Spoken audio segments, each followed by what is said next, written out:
क्या अंतर है एनएसजी कमांडो और एक आम सैनिक के ड्यूटी में? ये one of the world's toughest course माना जाता है इसको। बहुत दिक्कतें आती हैं, बहुत टफ ऑर्गेनाइजेशन है और इसमें दिलदार लड़के ही जाते हैं जिनमें जोश और जुनून होता है। सर, आपने सियाचिन के 2 टैटू काटे। सियाचिन बहुत टफ है। जब हमने तुर्तुक कैप्चर कर लिया, हम पाकिस्तान के अंदर घुस गए। उस टाइम इतनी बर्फ पड़ी कि हमारा सब कुछ दब गया, हमारे रास्ते खत्म हो गए, हमें पता नहीं चल रहा था हमने कहाँ जाना है। एवलांच वार्निंग नहीं थी, तो 5 लड़के भेजे हमने। ये मेरा बडी था। 13 जनवरी 2000 की बात है। मेरे 5 लड़के शहीद हुए थे लद्दाख स्टोर पे।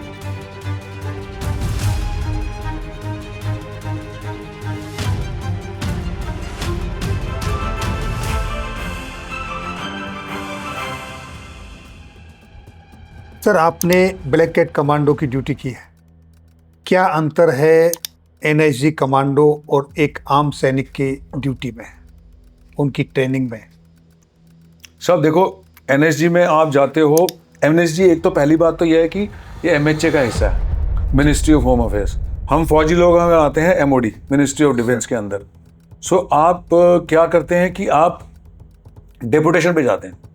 सो आपका नाम सेलेक्ट किया जाता है, आपके रिकॉर्ड ऑफ सर्विस से देखा जाता है। प्लस जैसे आप एनसीओ जेसीओ हो, उसमें भी आपको देखा जाता है, आपसे सीओ से नाम मांगे जाते हैं। तो बहुत अच्छे कैपेबल लड़कों को ही लिया जाता है। हमारा जैसे हमारी एमएस ब्रांच होती है तो वहाँ से नाम जाते हैं, एमएचए में जाते हैं, एमएचए से फिर इनका ट्रेनिंग सेंटर है वहाँ जाते हैं, फिर हमें बुलाया जाता है। फिर हमारी 3 महीने की ट्रेनिंग होती है, जो कि हम ट्रेनिंग कर चुके हैं। हम ऑलरेडी ट्रेन सोल्जर हैं सर। जैसे 4 साल के ऊपर का लड़का जाता है, ऑफिसर भी, जवान भी, जेसीओ भी। जिसकी 4 जेसीओ नया नायब सूबेदार बना उसको भेजा जाता है सर, या नायब सूबेदार बनने वाला उसको भेजा जाता है, क्योंकि फिजिकल फिटनेस बहुत ज़रूरी है जी। और ये one of the world's toughest course माना जाता है इसको। ये 90 दिन का कोर्स चलता है, जिसमें आपका फिजिकल फिटनेस, मेंटल फिटनेस, आपकी जो वर्ल्ड में जो हालात चल रहे हैं, कोई भी ऑपरेशन, जैसे अभी मिडिल ईस्ट में ईरान इजराइल वर्सेस यूएस की लड़ाई चल रही है, इसके बारे में स्टडी, ये सब होता है वहाँ पे। आप फिजिकल फिटनेस के साथ पढ़ाई भी कर रहे हैं, आपका साइकोलॉजिकल टेस्ट भी चल रहा है, आपको फिजिकली मेंटली ट्रेन किया जा रहा है। आपको इतना थकाया जाता है कि आपको सोने का, खड़े खड़े आप सो सकते हो, फिर भी बंदा अलर्ट रहता है और काम करता है।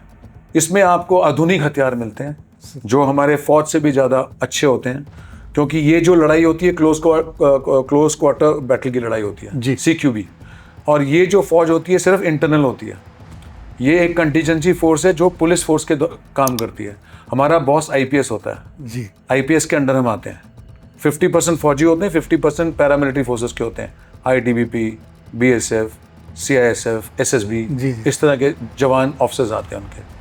तो हमारा बॉस IPS होता है और जो भी इंसिडेंट, जैसे 26/11 हो गया, जैसे नक्सलवाद हो गया, जैसे कहीं पर भी टेररिस्ट हमला हो गया, किसी ट्रेन में, किसी जहाज में, किसी शिप में, उसमें इसको लॉन्च किया। एंटी हाईजैकिंग हो गई, इसमें लॉन्च किया जाता है। सो एनएसजी एक बहुत ही मुश्किल ट्रेनिंग है और इसमें आर्टिशन रोट, यानी कि जो आपका फेलियर रेट बहुत ज़्यादा है। बहुत कम लड़के सेलेक्ट हो पाते हैं। जैसे 100 लड़के गए तो 27, 35, 40, 55 इस तरह लड़के पास हो पाते हैं। सो लगभग 50%। यस, वो बहुत ज़्यादा है, क्योंकि आपको चोट लगती है। आप ऐसे 20-20, 26-26 फुट के आप ऑब्स्टिकल पार करते हो, आप वजन लेके दौड़ते हो, आपके पास वेपन होता है, तो आपको टाइम बाउंड होता है सब कुछ। अगर आपने ऑब्स्टिकल कोर्स करना है, आपने 14 मिनट में करना है, तो 14 मिनट में कोर्स में करना है, तो आपने भागना है, आपने रस्से चढ़ने हैं, आपने खड्ड से निकलना है, आपने क्रॉल करना है, आपने दीवार चढ़नी है। तो टाइम के साथ करना पड़ता है और टाइम में आप जब जाते हो तो आपका कहीं हाथ पैर फिसल जाता है, चोटें लगती हैं। तो ये सब भी चीज़ें जो लोगों को नहीं पता, सिविलियंस को नहीं पता जी जी। कि एक कितना मुश्किल काम होता है एनएसजी कमांडो को बनाने में। बहुत दिक्कतें आती हैं, बहुत टफ ऑर्गेनाइजेशन है और इसमें दिलदार लड़के ही जाते हैं जिनमें जोश और जुनून होता है। और जब आप पास आउट होते हो तो आपको एक बलिदान दिया जाता है जो आपकी छाती पे लगता है, जो आप जिंदगी भर लगा सकते हो। मैं अभी भी लगा सकता हूँ। सो बलिदान, ये आपने देखा होगा, ये बलिदान हमने धुरंधर में भी दिखाया। ओके। जब जस्सी की ट्रेनिंग हो रही होती है, जसकीरत सिंह रांगे की, उन्होंने बलिदान पहना होता है, एक डायलॉग भी आता है बलिदान के ऊपर, सो हमें बलिदान मिलता है। मतलब हमने अपने देश को, अपने आप को देश को निछावर कर दिया। अब हमें लैंड, एयर, सी कहीं भी भेजे हम जाएंगे और अपने देश के लिए कुर्बान होने को तैयार हैं। सो जब आप पास आउट होते हो और जो लड़के पास होते हैं उन्हीं को बलिदान मिलता है बस। सो ये एक एनएसजी ऑर्गेनाइजेशन है, बहुत अच्छी ऑर्गेनाइजेशन है। अब तो इसके आफ्टर 26/11 में बहुत अच्छा काम किया। अब मेरी ही यूनिट गई थी 51 एसएजी जिसका मैं हिस्सा था, और इसमें हमारे 2 लड़के शहीद भी होते, एक मेजर साहब थे और एक हवलदार थी। और इन्होंने जो पाकिस्तान से 10 दहशतगर्दी आतंकवादी आए थे, जो हमने 26/11 का इंसिडेंट धुरंधर में भी दिखाया है जी, कि ये सच्ची घटना है। देशवासियों को बिलीव करना चाहिए, जो हम आपको दिखा रहे हैं अच्छा दिखाते हैं, गलत नहीं दिखाते हैं। सर आपने सियाचिन के 2 टेरर काटे, यस बहुत बड़ी बात है सर। यस। वहाँ की जिंदगी कैसी है? सियाचिन बहुत टफ है। इसको 3rd पोल माना जाता है। ये 1984 में सर अप्रैल, आजकल के दिन में ही जी, इसको हमने, आने वाला है पॉप मेघदूत का दिन। आज हमारी तारीख हो गई है 7 जी, बस 14 तारीख को ऑफ मेघदूत आ रहा है। इसको हमने कैप्चर किया था जब हमें पाकिस्तान की चाल पता लग गई थी कि वो सियाचिन को टेक ओवर कर रहे हैं। तो हमारे जनरल्स अलर्ट थे जिन्होंने इस चीज़ को, हमारी इंटेलिजेंस अलर्ट थी जिन्होंने हमको वार्न किया और इसको कैप्चर किया। सियाचिन एक 3rd पोल माना जाता है। जैसे आपका अंटार्कटिका है, नॉर्थ पोल, साउथ पोल है, ये अलग है। ये 75 बाई 5 किलोमीटर का ग्लेशियर है, 75 किलोमीटर लंबा और 5 किलोमीटर चौड़ा। इसमें 70% हमारे पास है। इंडियन आर्मी इसको कैप्चर करके रखा हुआ है। ये हमारे जो कमांडर्स थे, लीडर्स थे, जो उस टाइम जिनका दिमाग काम किया, जिन्होंने इसको पकड़ लिया। ये एक बहुत ही टैक्टिकल पॉइंट ऑफ व्यू बहुत ही इंपॉर्टेंट हिस्सा है हमारा। ये नुब्रा वैली के अंदर है और इसको 3 हिस्सों में बांटा गया है, northern glacier, central glacier and southern glacier. Southern में हरदम लद्दाख स्काउट रहती है और नदर्न और सेंट्रल में पलटने हर 6 महीने चेंज होती है। इसकी ट्रेनिंग करते हैं सब। यहाँ भी ट्रेनिंग की, अब आपने कितनी ट्रेनिंग कर ली देख लो मैंने जी। एक फौजी अपनी जिंदगी में बहुत ट्रेनिंग करता है, ठीक है, दिन रात वो ट्रेनिंग ही करता रहता है, क्योंकि training makes you very perfect. जी, मतलब आपका जो मसल मेमोरी है, आप मेरे आंख पे पट्टी बांध दो और मुझे एक हथियार दे दो, मैं उसको खोल दूंगा, जोड़ दूंगा। ये मेरी आज भी मसल मेमोरी है मेरी, मैं आज भी कर सकता हूँ ये काम। तो यस, वो बहुत मुश्किल था। बर्फ़ के अंदर रहना है आपने, तूफान के अंदर रहना है। मौसम वहाँ महीने में 5-6 दिन ही साफ़ होता है, बाकी दिन तो ब्लिजर्ड ही चलते रहते हैं, तूफान ही चलता रहता है, बिकॉज आप 17, 18, 19, 20 हज़ार की पोस्टों में बैठे हो। और एक इंडियन आर्मी है, भारतीय सेना ही है जो ऐसी दुर्गम इलाके में बैठी है। वर्ल्ड की कोई आर्मी नहीं बैठी ऐसे इलाके में, ऐसे इलाके में कोई नौकरी नहीं कर रही, किसी के पास ग्लेशियर पे डिप्लॉयड नहीं है। ये इंडियन आर्मी जो बैठी है 1984 से बैठी है। तो हमें दुश्मन की ज़्यादा परवाह नहीं है। हमारे को जो प्रॉब्लम आती है वो नेचर से आती है, कुदरत से आती है। ठंड, बर्फ़, तूफान, वहाँ अलग तरह के, आप तो मेडिकल में रह चुके हो, आपको पता है किस तरह की बीमारियाँ होती हैं। आपको फ्रॉस्ट बाइट होती है, चिलब्लेन होती है, आपको एक्यूट माउंटेन सिकनेस होती है, आपको सेरेब्रल ओडेमा होता है, हाँ, आपको पता नहीं क्या क्या नहीं होता सब, उससे पल्मोनरी ओडेमा होता है। सो उसके बचना रहना पड़ता है, तभी आपको ट्रेन किया जाता है। आपको ऑक्सीजन सिलेंडर दे रखे हैं, आपको ऑक्सीजन के वहाँ पे चैम्बर्स दे रखे हैं आपको बचने, क्योंकि ऑक्सीजन की कमी होती है। एक बहुत टफ जॉब थी, बट इंसान को अंदर से खुश रहना चाहिए। अगर फौजी खुश है तो हर जगह मस्त है, बिकॉज फौज आपका लुक आफ्टर करती है, आपका राशन पानी बहुत अच्छा है, आपके जो पीछे क्वार्टर मास्टर हैं, आपके सीओ साहब हैं, वो आपको मोटिवेट रखते हैं, तो अच्छा निकल जाता है टेन्योर। हमें कोई प्रॉब्लम नहीं आई, हम खुश रहे, मस्त रहे। हमने दुश्मन पे खूब फायर किया, उनका भी आता था, हम भी करते थे। So it was a good posting. पहली मेरी पोस्टिंग थी 20 जैक राइफल के साथ, जो मेरी मतलब वॉलंटियर मांगे थे, तो मैं 15 जैक का हूँ, तो मैं 20 जैक राइफल में गया था। दूसरी मैंने लद्दाख स्काउट के साथ की थी। सो अभी भी सियाचिन चल रहा है, अभी भी फौज बैठी है, अभी भी पोस्टें चल रही हैं। बट ये है कि 2003 के बाद फायरिंग बंद हो गई है, तो हमें अभी नेचर से लड़ाई करनी पड़ती है, फायरिंग से ख़त्म हो गया। सर आखिरी सवाल तो जैकरिफ के ऊपर बनता है, आप भी जैकरिफ से, और आज हमारे जो COS है आर्मी चीफ, वो भी जैकरिफ से। हमारे चीफ साहब सिंदूर के धुरंधर, कोई शक नहीं है, और आप धुरंधर के धुरंधर। उन पे भी हम फिल्म बनाएंगे और सिंदूर पे भी बनाएंगे कुछ। और सर हमारे परमवीर चक्र विजेता शहीद कैप्टन विक्रम बत्रा जी भी जैकरिफ से, जैक राइफल्स। और हमारे सूबेदार मेजर ऑनररी कैप्टन संजय, अभी रिटायर हुए हैं वो। जी जी, वो भी जयकृप से ही है।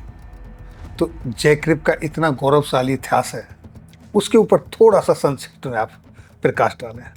तो जैक राइफल साहब आती है जे.एंड.के स्टेट फोर्सेस से। सर ये पहले महाराजा स्टेट फोर्सेस की 1832 में खड़ी हुई थी, जब महाराजा गुलाब सिंह हरी सिंह की फौज से आती है। जी तो हम ही एक अकेली रेजिमेंट है जिसने ब्रिटिश आर्मी के साथ काम नहीं किया। सर। बाकी जो इन्फेंट्री रेजिमेंट है वो ब्रिटिश के अंडर थी। हम लोग फिर 19 जब देश आज़ाद हुआ उसके बाद हमें इन्होंने भारतीय सेना में लेके आए हैं, तब जैक राइफल आई। हमारी पहले बटालियन थी फतेह सिपजी, सूरज गोरखा, इस तरह के हमारे नाम थे। ठीक है, 4-5-8 बटालियन थी हमारी जे.एंड.के राइफल्स की। तो हमारे कन्नौज रेजिमेंट से हरी सिंह थे, जोरावर सिंह थे। आपको जोरावर सिंह ने बल्तिस्तान कैप्चर किया था।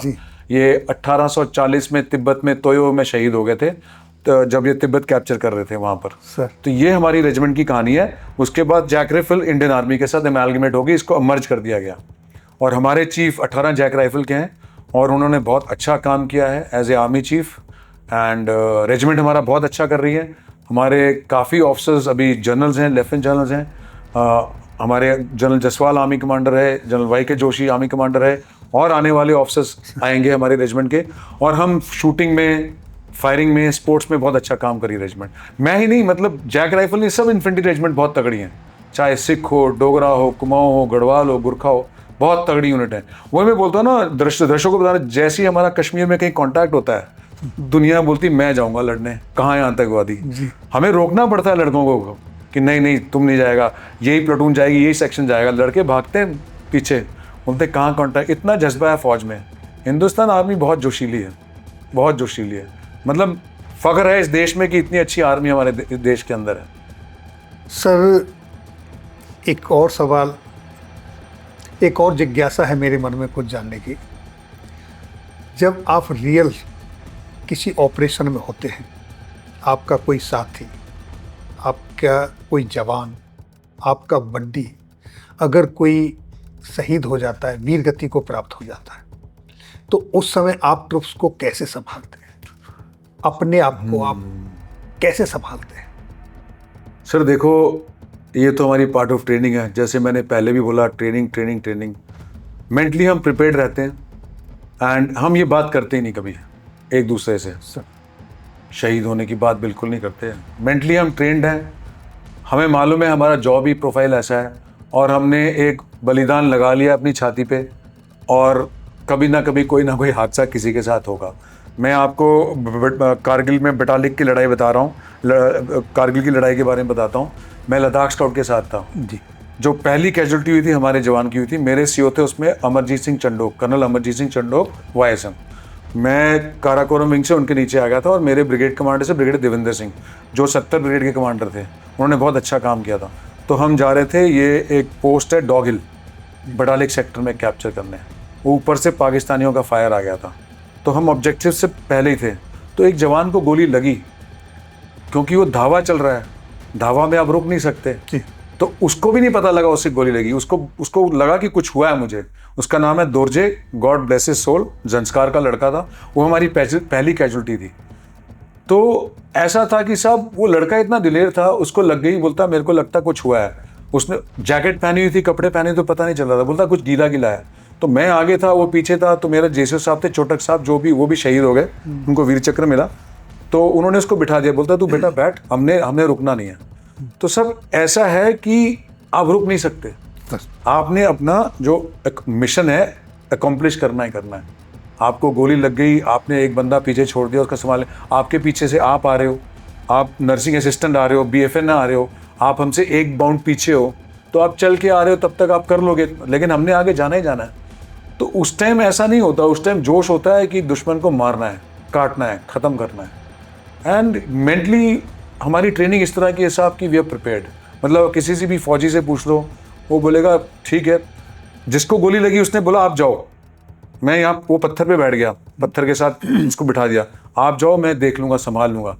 उसने ऐसे शब्द हमें बोले जी, लेकिन जब तक हम जाते, हम पाकिस्तानियों को मारते, खरीदते, उनको ख़त्म करते, हमारा मिशन सक्सेसफुल हुआ, ऑब्जेक्टिव कैप्चर किया, तब तक वो लड़का शहीद हो चुका था।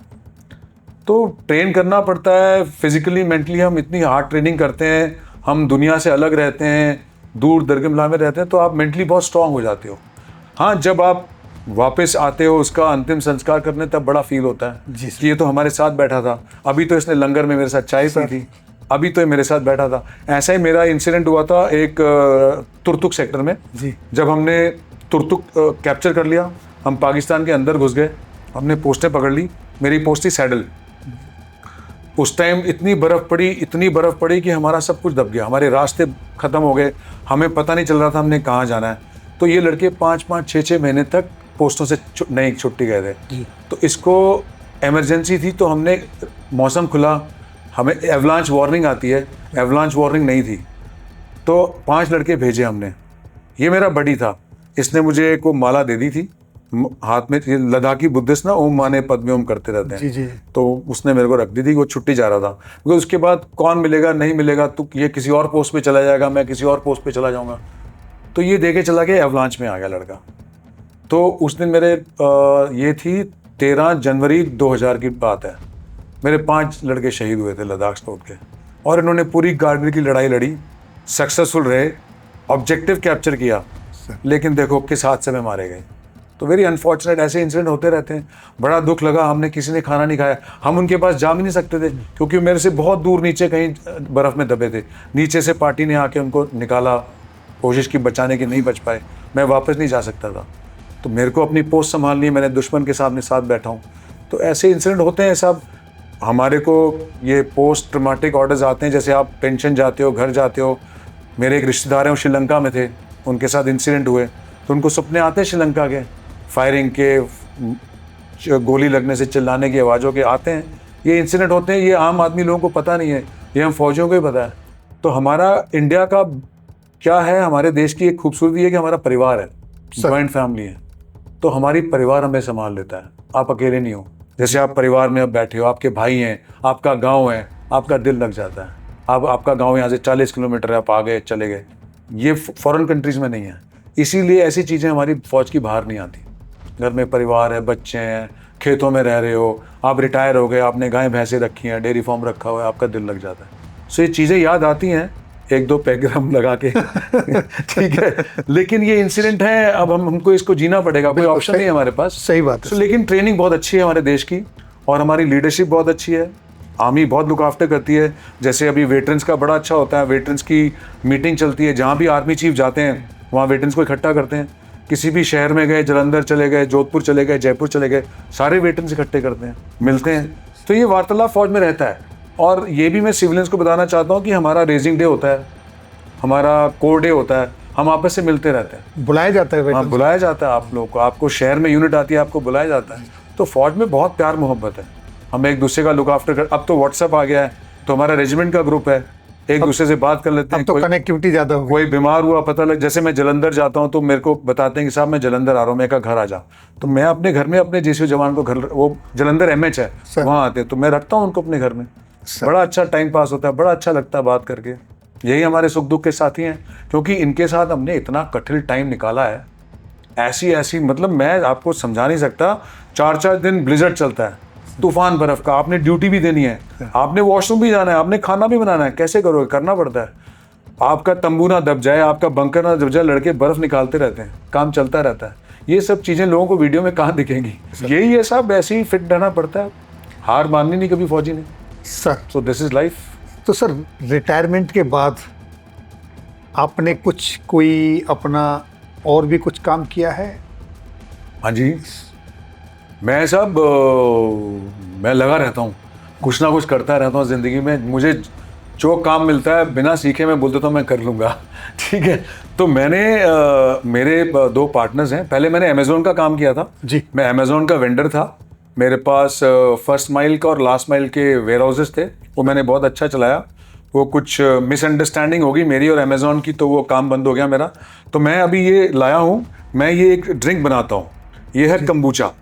ये है ये आपने रखा हुआ है, वो आपके पास है। सो ये हमारी ड्रिंक है जो हम बनाते हैं। ये मैं मोहाली में मेरा ऑफिस है, वहीं मेरी फैक्ट्री है। So it's a gut drink, it's a good bacteria drink. Okay. So ये हम बनाते हैं, ये हमारी इंडिगो में चल रही है, लुफ्तांजा में चल रही है, काफ़ी सारे कैफ़ेज़ में चल रही है, डाउन साउथ। तो ये 6 तरह के मैं वेरिएंट बनाता हूँ। इसमें 2 ग्राम शुगर है बस, और एक बहुत अच्छी हेल्थ के लिए इसमें हमारे पास गवावा है, पाइनएप्पल है, मैंगो है, इस तरह के मेरे पास 6 तरह के डिफरेंट फ्लेवर्स में है ये। तो ये बनाता हूँ, इसका काम अच्छा चल रहा है। एंड अभी मैंने इसको बॉम्बे में भी इंट्रोड्यूस किया है, तो मैं दिखाना चाहता हूँ कि एक फौजी ये काम भी कर सकता है। सो हम 3 पार्टनर हैं, Ashwini Thakur, Samta and self. So we make this drink called RTB kombucha, redefining taste buds kombucha. Kombucha is very good for your gut. It's a good bacteria. Okay, sir. तो ये करता हूँ मैं। सर इसमें कितना स्टाफ आपके साथ काम कर रहा है? मेरे साथ कम से कम 14 लोग काम कर रहे हैं। हमारी फैक्ट्री है, जैसे आपका ये है, मेरा ऊपर ऑफिस है, नीचे फैक्ट्री है। तो यहाँ हम काम करते हैं। काफ़ी बच्चों को नौकरी पे लगा रखा है, इसमें एक्स सर्विसमैन के बच्चे भी हैं, और ठीक काम चल रहा है। बस मैं सर यही जानना चाहता हूँ कि अपने एक्स सर्विसमैन और एक्स सर्विसमैन के बच्चे उसमें हैं? बहुत हैं मेरे साथ एक्स सर्विसमैन के बच्चे। मेरे साथ मेरा एक कबड्डी प्लेयर था, जगतार सिंह, उसका बेटा को मैंने इसमें डाला, अभी यूट्यूब चैनल में डाला है। वो एडिटिंग करता है, काफ़ी करते हैं सब। फौजियों की तो कोई ना भर्ती करा दिए बच्चे किसी। अभी मैं आपको अगर मोबाइल दिखा दूँ तो अभी भी दिखा दूंगा, लद्दाख में भर्ती है, 14 तारीख को रिटन टेस्ट है, तो ऑलरेडी रिक्वेस्ट आ गई है कि ऐसे ऐसे है। सर अब मैं थोड़ा सा एक हटके एक सवाल लेता हूँ सर। हाँ जी। जानना चाहता हूँ, काफ़ी अग्निवीर जो हमारी सेना में बदलाव हो रहे हैं उनका एक हिस्सा है, आप इसको कैसे देखते हैं? अग्निवीर को हाँ, काफ़ी चर्चा होती हैं, कोई पक्ष में कोई विपक्ष में बात कर रहा है, आप इसे किस तरीके से देखते हैं? देखो साहब, मैं अग्निवीर के कुछ पॉइंट तो मुझे बहुत अच्छे लगे सर। देखो, हमारा देश बहुत बड़ा है, 140 करोड़ की आबादी, सबसे ज़्यादा आबादी वाला देश है हिंदुस्तान। अब मेरे को देखो कितनी दूर से मैं आया हूँ, मेरे को कितना टाइम लगा। 6 लेन का हाईवे था लेकिन भरा पड़ा था जी। कहीं जगह नहीं है, 6 लेन का हाईवे भरा पड़ा है। देखो कितना हिंदुस्तान बढ़ रहा है। हाईवे पे जब आप जाते हो तब आपको लगता है हमारा देश कितना अच्छा चल रहा है। ट्रक आपके भरे पड़े हैं, कोई ट्रक खाली नहीं जाता, लोडेड है। तो अग्निवीर साहब एक बड़ा अच्छा कंसेप्ट इंट्रोड्यूस किया है। इसमें लोगों को थोड़ा मिसकंसेप्शन है कि 4 साल बाद क्या, लेकिन आप ये नहीं सोच रहे कि आपसे 25 से 30% लड़के, तो शायद वो 50% हो जाए, शायद अभी आप परमानेंट बनी जाओगे, आपकी पेंशनेबल सर्विस होगी। जो आप 50% फौज, अगर 100 लड़का आया है, अगर 50 लड़का बाहर जा रहा है, आपके लिए CISF में वैकेंसी है, आपके लिए ITBP में वैकेंसी है, आपके लिए BSF में। आप यूपी के हैं तो आपको यूपी पुलिस भी ले रही है जी, आपको रिलायंस भी ले रहा है, आपको महिंद्रा भी ले रहा है, आपको BHL, जो आपके पास ये आपके मिनिस्ट्री ऑफ डिफेंस की कंपनियां भी ले रही हैं जी। तो ऐसा किसी को प्रॉब्लम नहीं आएगी। जब आप बाहर आते हो, आपके पास 12.5 लाख का कैश है, आप अपना छोटा कारोबार शुरू कर सकते हो, आप एक छोटा हाथी ट्रक डालो, अपना बिजनेस कर सकते हो, आप एक वेल ट्रेंड बंदे हो। अभी जैसे मैं बॉलीवुड में काम करता हूँ, कुछ प्रोड्यूसर डायरेक्टर हैं जिनको लड़के चाहिए होते हैं जो उनके साथ रहें, उनका प्रोटेक्शन करें, फौजी हैं सब। अभी 3-4 सिख रेजिमेंट के लड़के लगा रखे हैं। इसी तरह मेरा दोस्त है, विंग कमांडर है, उसको मैंने 2 लड़के दिए हैं फौजी उधर उड़ीसा में। तो ट्रेन लड़के हैं, वेपन ट्रेनिंग आती है, बेयरिंग अच्छी है, स्मार्ट है, वो कहीं भी सुरक्षा कर सकते हैं। तो अग्निवीर का फ्यूचर बहुत अच्छा है। और देश के लिए अभी देखो हमारा देश के अड़ोस पड़ोस में क्या हालात है। हमारे देश के ऊपर सब कोबरा की तरह फन बिठा के बैठे हुए हैं, पाकिस्तान बैठा है, बांग्लादेश बैठा है। हमें ज़रूरी है कि हमारे गांव के शहर के लड़के ट्रेन निकलें, बाहर आए। हमजा अली मज़ारी, जब आपने उसको देखा है, वो ट्रेन था, उसका वेपन हैंडलिंग, उसकी मसल मेमोरी इतनी अच्छी थी। इसी तरह जब ये लड़के सोसाइटी में आएंगे, जब ये दंगे फसाद होते हैं, इसमें हमारे को बहुत फ़र्क पड़ेगा। जिस तरह मास कन्वर्जेशन हो रहा है इस देश में, जिस तरह बाहर की ताकतें लगी हुई हैं इस देश को तोड़ने के लिए, ये सब लड़के हमारे काम आएंगे। ये गांव को ट्रेन करेंगे, कस्बा को ट्रेन करेंगे, ज़िले को ट्रेन करेंगे, ये सिचुएशन संभाल लेंगे। तो इसका फ़ायदा ही होगा, नुकसान नहीं होगा, देश के लिए फ़ायदा है। एक ये है कि जो बच्चा डिसेबल्ड हो जाता है, कोई बच्चा शहीद हो जाता है, तो उसके बाद उसके पेरेंट्स को, मदर को, फादर को लुक आफ्टर के लिए कोई पेंशन? हाँ, वो मैं भी उसके लिए सहमत हूँ। मैं आपके माध्यम से कन्वे करना चाहता हूँ मिनिस्ट्री ऑफ डिफेंस को, डिफेंस मिनिस्टर को, कि यस, जो शहीद हो रहा है उसको लाइफ लॉन्ग पेंशन मिलनी चाहिए, और जो मुआवजा तो उसको करीब 50 लाख के करीब मिलता है, लेकिन यस, लाइफ लॉन्ग उसके पेरेंट्स को पेंशन मिलनी चाहिए। ये मेरा पॉइंट भी है, आपके चैनल से मैं ये भी कन्वे करना चाहता हूँ। तो साथियों, अभी आपने सुना धुरंधर मूवी की सफलता में अपना योगदान देने वाले धुरंधर वेटरन अचीवर अवार्ड से सम्मानित कर्नल भूपेंद्र शाही जी को। सर, आपने अपने व्यस्ततम समय से समय निकाल के सैनिक वेलफेयर न्यूज़ के मंच पर अपने विचार रखे, उसके लिए पूरी टीम की तरफ से तहे दिल से हम आपका शुक्रिया अदा करते हैं, धन्यवाद देते हैं सर। हम सदैव आपके आभारी रहेंगे। और साथियों, आपको ये पॉडकास्ट कैसा लगा, कमेंट्स बॉक्स में अपने कमेंट्स लिखना। और अगर आप किसी अन्य टॉपिक पर चाहते हैं कि कर्नल साहब के साथ फिर दोबारा हम कोई पॉडकास्ट करें, तो भी आप लिखना कमेंट्स में, हम सर से फिर रिक्वेस्ट करेंगे। नहीं, बहुत अच्छा पॉडकास्ट है सब आपका, बहुत अच्छी रीच है आपकी, बहुत अच्छे टॉपिक आप टच कर रहे हो, बहुत अच्छा लगा। स्पेशली सैनिक वेलफेयर न्यूज़ बढ़िया है और हमारे सैनिक बहुत अच्छा काम कर रहे हैं देश का। मैं यही बोलना चाहता हूं कि जब तक हिंदुस्तान फौज आपके साथ है, आपको कोई बाल बाका नहीं कर सकता, कोई देश आपको तंग नहीं कर सकता। हम पे भरोसा रखो। ऑप सिंदूर में हमने पाकिस्तान की ईंट से ईंट बजा दी है, बहुत बुरा हाल किया उसका। ये एक मैच्योर देश था कि इसने 2-3 दिन में लड़ाई बंद कर दी। अभी देखो दूसरे देशों का क्या हाल हो रखा है, लड़ी जा रहे हैं और उनकी इकॉनमी बर्बाद हो रही है। हमारा आज भी गैस सिलेंडर ठीक है, पेट्रोल के रेट भी ठीक चल रहे हैं। So we are successful because of the leadership of prime minister Narendra Modi and Bharatiya Janata party. मैं यूपी आया उनके पास, क्या डेवलपमेंट है यहाँ पर, मज़ा आ गया यहाँ आकर, इतना डेवलपमेंट है, अच्छा लगा। योगी जी की सरकार अच्छा काम कर रही है।